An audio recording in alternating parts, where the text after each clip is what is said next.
Olá, alunos e alunas da Rede Municipal de Ensino de Belo Jardim. Mais uma vez aqui, professor Heraldo Cunha, com mais uma aula de língua portuguesa para o 9º ano e a 4ª fase de EJA. Conteúdo da aula de hoje, hoje iremos estudar um assunto interessante de literatura, a Semana de Arte Moderna de 1922. Então vamos lá, começar a Semana de Arte Moderna de 1922. Vamos primeiro, antes de falarmos sobre a importância, vamos entender o contexto histórico em que ocorreu a Semana de Arte Moderna. O modernismo chegou ao Brasil no ano de 1922 por meio da Semana de Arte Moderna, também chamada de Semana de 22. O evento ocorreu entre 11 a 18 de fevereiro, sendo cada um desses dias dedicado para uma área diferente no campo das artes: pintura, escultura, poesia, literatura e música. Aí ao lado nós temos o cartaz da época divulgando a Semana de Arte Moderna, que foi realizada em São Paulo em 1922. Há quase 100 anos, né? 98 anos aí. O local escolhido para o evento foi o Teatro Municipal da cidade de São Paulo. Está aí abaixo um registro fotográfico do Teatro Municipal de São Paulo, que foi realizado entre 1912 e 1927. Entre esse período foi tirada esta foto, como era então o Teatro Municipal de São Paulo. E ao lado nós temos a capa do catálogo da exposição da Semana de Arte Moderna, desenhado por Di Cavalcanti. Di Cavalcanti é um grande artista plástico brasileiro. Olha ali, Semana de Arte Moderna, catálogo da exposição São Paulo, 1922. E aqui nós temos, nesta imagem, o programa da Semana de Arte Moderna. Vejam aí, Teatro Municipal. Vejam como se escrevia teatro, era com TH. Teatro Municipal, Semana de Arte Moderna, programa com 2 M's, programa do primeiro festival, segunda-feira, 13 ou 18 do corrente, e às 20, e aí tem o horário, tem a primeira parte e a segunda parte, dizendo tudo o que irá acontecer na Semana de Arte Moderna. E os preços dos ingressos, né, para os recitais. Não há registro de quem foi o idealizador do evento, quem idealizou o evento. Não há registro, mas sabe-se, no entanto, que a motivação era a de transformar os antigos conceitos do século XIX. Embora o principal centro de insatisfação estética seja, nesta época, a literatura, particularmente a poesia. Então, movimentos como o futurismo, o cubismo e o expressionismo, que começavam a despontar na Europa, começavam a influenciar os artistas brasileiros. Muitos artistas brasileiros, eles viajavam para a Europa e tinham contatos, né, com os expoentes destes movimentos, o futurismo, o cubismo, o expressionismo, que eram movimentos novos, né, modernos, e influenciavam os artistas brasileiros que retornavam ao Brasil com uma ideia de renovação, né, porque eles estavam insatisfeitos com os antigos conceitos do século XIX.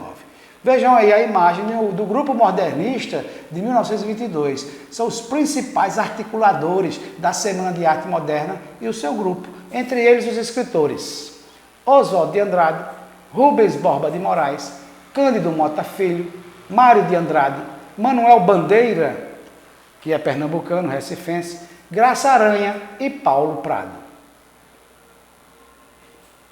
No entanto, como toda inovação, a semana não foi bem recebida pelos mais tradicionais. E a crítica não poupou esforços para destruir suas ideias. Tudo que é novo incomoda as pessoas, os conservadores principalmente. O período da época era o período político, era da República Velha, liderada por oligarcas do café, e da política conservadora que então dominava o cenário brasileiro. A burguesia, habituada aos modelos estéticos europeus mais arcaicos, mais antigos, sentiu-se agredida em sua sensibilidade e insultada em suas preferências artísticas. Vejam aí, a Semana de Arte Moderna causou inúmeros protestos. Vejam aí ao lado, esta imagem, uma charge da época ironizando os objetivos modernistas. Vejam ali, ó, Dom Quixote em São Paulo. Dom Quixote fazendo uma referência ao personagem do escritor Miguel de Cervantes, o escritor espanhol, em sua obra Dom Quixote de la Mancha. Então, Dom Quixote era um personagem que ele era considerado louco, perturbado psicologicamente, lutava contra moinhos de vento.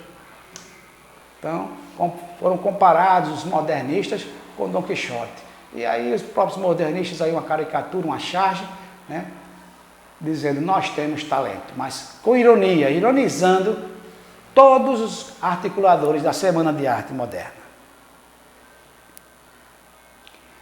Eventos antecedentes. Então, para entendermos o que realmente foi a Semana de Arte Moderna, é importante a gente estudar alguns eventos que a antecederam, que aconteceram antes da Semana de Arte Moderna.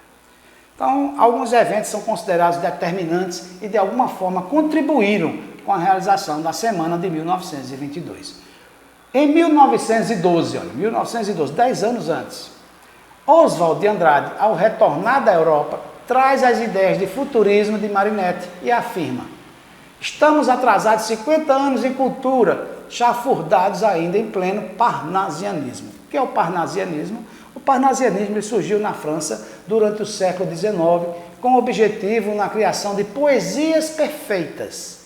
O movimento foi essencialmente poético, utilizava um vocabulário culto e construções textuais complexas. Tinha como objetivo retomar a cultura clássica. Então, o parnasianismo, esse estilo literário, era o que imperava na época, era o que agradava à elite econômica do país. Então, Oswald de Andrade, em 1912, já dizia, após retornar da Europa e observar novos movimentos como o futurismo, ele disse que o Brasil estava atrasado 50 anos em cultura, chafurdados ainda em pleno parnasianismo. Em 1913, Lazar Segal. Lazar Segal foi um pintor lituano, da Lituânia. Ele realiza, entre aspas, palavras de Mário de Andrade, que disse: a primeira exposição de pintura não acadêmica em nosso país. Então, em 1913, Lazar Segal veio ao Brasil e realizou uma exposição de suas obras. E as características de suas obras já eram com expressões, com objetivos modernos. Vejam os traços de uma obra de Lazar Segal, que ele pintou entre 1917 e 1918. Duas amigas, olho sobre tela, média 85 centímetros por 79 centímetros. Vejam os traços aí, fugindo bem do classicismo, do realismo, já com os traços mais modernos, bem próximos ao cubismo de Picasso. Em 1914, acontece a primeira exposição de Anita Malfatti, que retorna da Europa impregnada de influências pós-impressionistas. Está aí a imagem de Anita Malfatti, pintora brasileira, e uma obra sua, um óleo sobre tela de 1909, intitulada Burrinho Correndo. Em 1917, Mário de Andrade e Oswald de Andrade, considerados os dois grandes líderes da primeira geração do modernismo brasileiro, se tornam amigos. Ocorre a publicação de Há uma gota de sangue em cada poema, um livro de poemas de Mário de Andrade, que utilizou o pseudônimo Mário Sobral. O pseudônimo é um falso nome, ele usou outro nome como autor, na autoria do livro. Ele assinou a obra, que era chamada de obra pacificadora, porque ele protestava contra a Primeira Guerra Mundial, que em 1917 estava em plena Primeira Guerra Mundial. Está aí ao lado a edição de Há uma gota de sangue em cada poema. Vejam acima, ali, a autoria de Mário Sobral, né? Pseudônimo de Mário de Andrade. E aí a imagem de Mário de Andrade e do seu amigo, também escritor, Oswald de Andrade. Também em 1917, a publicação de poemas regionalistas de Menotti Del Picchia, Moisés e Juca Mulato, dois poemas que obtém sucesso junto ao público. Publicação de Manuel Bandeira, escritor pernambucano, recifense, A Cinza das Horas. O músico francês Darius Milhaud, que mora no Rio de Janeiro, se entusiasma com os estilos musicais machixe, samba e os chorinhos de Ernesto Nazaré. E se encontra com Villa-Lobos, o grande maestro Heitor Villa-Lobos. E aí as imagens dos quatro: Menotti Del Picchia, Manuel Bandeira, Darius Milhaud e o maestro Villa-Lobos. Também em 1917 ocorre a segunda exposição de Anita Malfatti. Ela fez a primeira em 1914 e agora em 1917 ela fez a segunda exposição de pinturas, exibindo quadros expressionistas, criticados com dureza por Monteiro Lobato. O grande escritor brasileiro Monteiro Lobato, infelizmente, ele foi determinantemente contra o movimento modernista. E ele, no artigo Paranoia ou Mistificação, publicado no jornal O Estado de São Paulo, esse artigo foi considerado o estopim do modernismo brasileiro, porque ele fez Monteiro Lobato fez duras críticas, não é? à exposição de Anita Malfatti. E esse artigo, ele gerou a união dos jovens artistas, levando-os a discutir a necessidade de divulgar coletivamente o movimento. Então vejam aí uma obra desta exposição de 1917 de Anita Malfatti. O Homem Amarelo, um óleo sobre tela, ela pintou entre 1915 e 1916, medindo 61 centímetros por 51 centímetros a tela. E aí ao lado, o grande crítico da pintora e do movimento modernista, dessas ideias modernistas que já estavam brotando sementes no Brasil, um grande escritor brasileiro também, Monteiro Lobato. Vamos separar o homem da obra, não é verdade?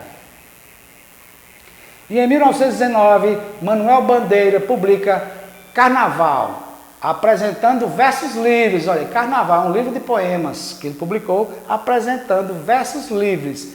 O que são versos livres? Na poesia, os versos livres, também chamados de versos irregulares, não utilizam os esquemas métricos e podem dispensar ou não o uso das rimas ou qualquer outro padrão formal. Então, a metrificação existente no parnasianismo, Bandeira, em alguns de seus poemas, no seu livro de poemas Carnaval, ele os fez com versos livres. Não tinha esquema métrico e dispensou em alguns o uso das rimas, ou qualquer outro padrão que fosse formal. Ele fugia da formalidade. Preocupou-se tão somente com o ritmo, com a unidade semântica, com a musicalidade natural da fala e leitura.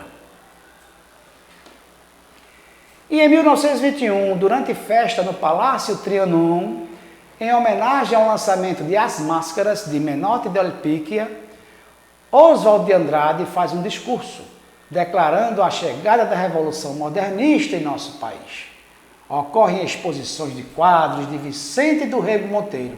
Olha aqui, ele é recifense, pernambucano também, este grande pintor brasileiro, Vicente do Rego Monteiro. Ele fez exposições de quadros em Recife e no Rio de Janeiro, que exploravam a temática indígena. Aí ao lado, uma de suas obras, de 1921, Manioca, o Nascimento de Mani.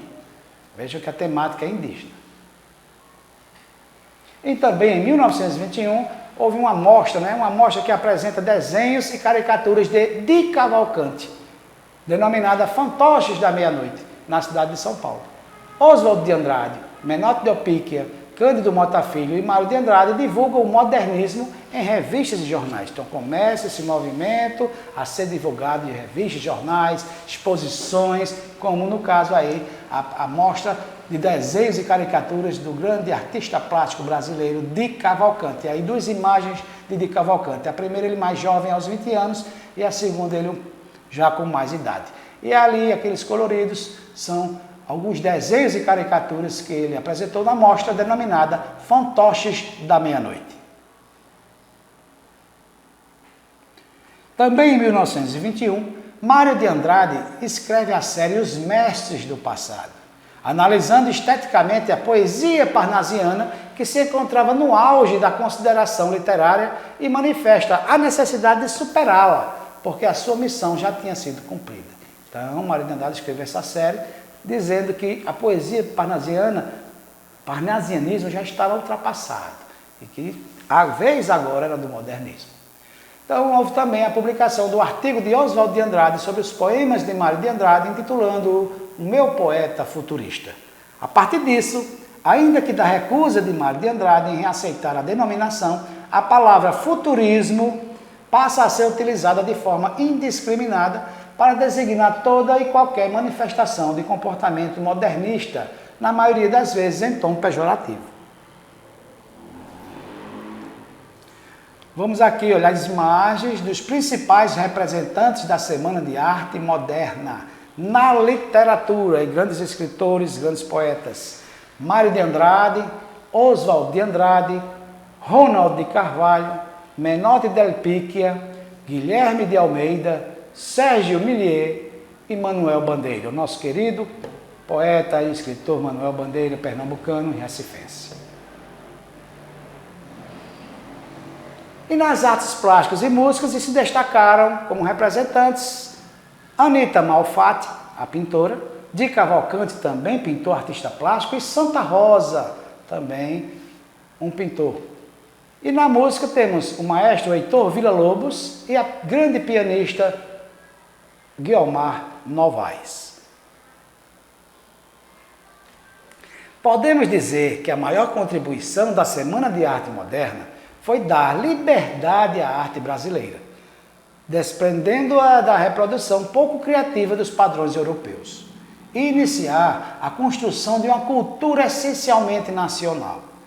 Seus efeitos e repercussões marcaram decisivamente a arte, a arquitetura e a cultura brasileira dos anos seguintes. A Semana de Arte Moderna causou uma revolução na cultura brasileira, onde jovens artistas, cansados da literatura inspirada nas escolas europeias e de caráter burguês, puderam mostrar o que estavam produzindo de novo no país. E aqui ao lado, o cartaz do último dia da Semana de Arte Moderna, com a apresentação do grande maestro compositor Villa-Lobos. Um dos principais eventos na Semana de Arte Moderna foi a leitura do poema Os Sapos, de Manuel Bandeira. A obra critica duramente a estética e temas parnasianos e foi extremamente vaiada pelo público. O poema foi criado em 1918 e publicado em 1919 no livro Carnaval. Os versos fazem uma sátira ao movimento parnasiano que precedeu o modernismo. Os Sapos tornou-se um clássico da poesia moderna brasileira, citado em todos os livros didáticos sobre literatura brasileira do século XX. E aí está o nosso grande poeta e escritor Manuel Bandeira, aqui nordestino, pernambucano e recifense, na caricatura de Machado. Machado fez esta caricatura muito irreverente de Manuel Bandeira. E ali os sapinhos para representar o seu poema Os Sapos. Então vamos lá, vamos efetuar a leitura do poema Os Sapos de Manuel Bandeira, que na época a leitura foi vaiada, o povo xingou, ninguém gostou, olha, porque fugia aos padrões, aos gostos, né? Aos gostos da época, da sociedade da época. Então vamos lá, leitura do poema Os Sapos de Manuel Bandeira. Enfunando os papos, saem da penumbra, aos pulos os sapos, a luz os deslumbra. Em ronco que a terra, berra o sapo boi, meu pai foi à guerra, não foi, não foi. O sapo tanoeiro, parnasiano aguado, diz, meu cancioneiro é bem martelado. Vede como primo em comer os hiatos, que arte, e nunca rimo os termos cognatos. O meu verso é bom, frumento sem joio, faço rimas com consoantes de apoio. Vai por 50 anos que lhes dei a norma, reduzir sem danos a formas a forma. Clame a saparia em críticas céticas, não há mais poesia, mas há artes poéticas. Urra o sapo boi, meu pai foi rei, foi, não foi, não foi. Brada em um assomo o sapo tanoeiro, a grande arte é como lavor de joalheiro, ou bem de estatuário, tudo quanto é belo, tudo quanto é vário, canta no martelo. Outros sapos pipas, um mal em si cabe, falam pelas tripas, sei, não sabe, sabe. Longe dessa grita, lá onde mais densa a noite infinita veste a sombra imensa. Lá, fugido ao mundo, sem glória, sem fé, no peral profundo e solitário é, que soluças tu, transido de frio, sapo cururu da beira do rio. Então, vocês viram aí a leitura do poema Os Sapos, de autoria de Manuel Bandeira. Agora, uma análise deste poema. A análise a seguir é de autoria de Rebecca Fuchs, doutora em estudos da cultura. Manuel Bandeira, no poema Os Sapos, ele consegue reproduzir as características essenciais defendidas pelos parnasianos. Trata-se, portanto, de um poema que carrega métrica regular e preocupação com a sonoridade, imitações que, neste caso, estão a serviço da rejeição à poesia parnasiana. O poema segue um esquema de rimas AB, sendo destoante apenas o último terceto. Em termos de estrutura, Os Sapos é construído a partir de redondilhas menores. Os versos trabalham com a ironia e com a paródia, a fim de despertar o público leitor para a necessidade de ruptura e transformação da poesia. Os versos de Manuel Bandeira são metalinguísticos, porque falam da própria poesia. A metalinguagem é a linguagem que fala da própria linguagem. Ou melhor, daquilo que a poesia não deveria ser. Os sapos refletem sobre o que supostamente é a arte e o bom poema. O que o diálogo imaginário entre os sapos produz é um exercício de reflexão sobre as normas de composição dos verbos. Os sapos mencionados, o boi, o tanoeiro, o pipa, são metáforas dos diferentes tipos de poetas. O sapo tanoeiro é um típico exemplar do poeta parnasiano, que destila as regras da composição. Para ele, a grande poesia é como um ofício de um joalheiro, há que se lapidar com precisão e paciência. Vejam aí, voltando às estrofes. O sapo tanoeiro, parnasiano aguado, diz: meu cancioneiro é bem martelado, vede como primo em comer os iados. Brada é um assomo o sapo tanoeiro. A grande arte é como lavor de joalheiro. Então, todos os sapos citados lá, pelo menos o boi, não todos, o boi, o tanoeiro e o pipa, são metáforas de diferentes tipos de poeta. São exemplares da poesia dos poetas parnasianos. O sapo cururu, por sua vez, é uma representação do poeta modernista. Então, o poeta modernista foi representado pelo sapo cururu, segundo Bandeira, que aspira por liberdade e reivindica a simplicidade e o uso de uma linguagem cotidiana. Quando entra em cena, ele apresenta-se com uma opinião divergente se comparada a todos os outros sapos. Não se pode deixar de lembrar também a semelhança do nome escolhido para o sapo modernista, com a cantiga de roda Sapo Cururu. Os últimos dois versos do poema de Bandeira recuperam os dois primeiros versos da composição popular. Vejam a cantiga de roda Sapo Cururu. Sapo cururu da beira do rio, quando o sapo canta ao maninha, é que sente frio. A mulher do sapo deve estar lá dentro, fazendo rendinha ao maninha para o casamento. É uma música, né, que as criancinhas cantam. A gente, quando era criança, cantava. Então, Bandeira, através da paródia, ele critica a preocupação excessiva dos parnasianos com o aspecto formal da linguagem. Segundo o poeta e seus companheiros modernistas, esse estilo de poesia deveria ser ultrapassado. Outra característica importante do poema é a presença de fortes traços de humor. A própria circunstância instaurada, ou seja, sapos refletindo sobre os estilos de poesia, já é por si só hilariante, já é por si só engraçado. Tem humor. Não por acaso. Os sapos faz parte de um conjunto de criações que os modernistas batizaram de poema piada. A criação de Bandeira foi tão essencial para os modernistas que Sérgio Buarque de Holanda chegou a definir os sapos como o hino nacional do modernismo. Nas estrofes de Bandeira, contudo, vemos aquilo que o poema não deve ser, embora os novos rumos ainda não estejam propriamente sugeridos nos versos, né? Porque ele ainda faz uma métrica lá para ainda estar um pouquinho atrelado ao estilo do parnasianismo. Mas já há uma total ruptura, assim, ou pelo menos uma visão de ruptura com os estilos clássicos, né? Tendendo muito mais para um estilo mais moderno, com a linguagem menos formal. Muito bem, então chegamos ao fim de mais uma aula de língua portuguesa para o 9º ano e a 4ª fase de EJA. Hoje nós estudamos a Semana de Arte Moderna de 1922, um marco na literatura nacional. Muito obrigado pela sua atenção, que o professor Aldo Cunha se despede de vocês e até a próxima aula. Tchau, tchau!